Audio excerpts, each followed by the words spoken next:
Hello అండి, అందరికీ నమస్కారం. ఈరోజు వీడియోలో తాటి పండుతో రొట్టె ఎలా చేయాలో తెలుసుకుందాం. తాటి పండును శుభ్రంగా కడిగి గుజ్జును ఈ విధంగా తీయాలి. ముందుగా పై పీచు అంతా తీసేయాలి. గుజ్జుని ఈ విధంగా తీసుకోవాలి. తర్వాత కొబ్బరి ఒక అరచెక్క తురుముకొని దానిలో వేయాలి.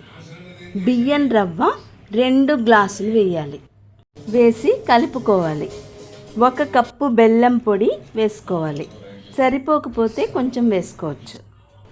1/2 స్పూను మిరియాల పొడి, 1 చిటికెడు ఉప్పు వేసి బాగా కలుపుకొని ఒక అరగంట మూత పెట్టి ఉంచుకోవాలి.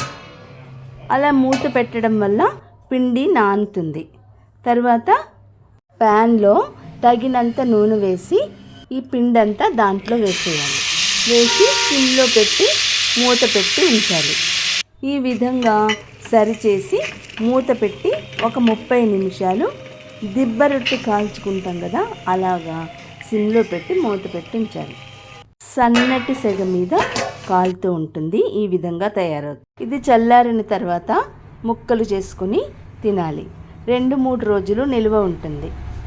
ఈ వీడియో లైక్ చేయండి, షేర్ చేయండి. మొదటిసారిగా చూసిన వాళ్ళు సబ్స్క్రైబ్ చేసుకోండి.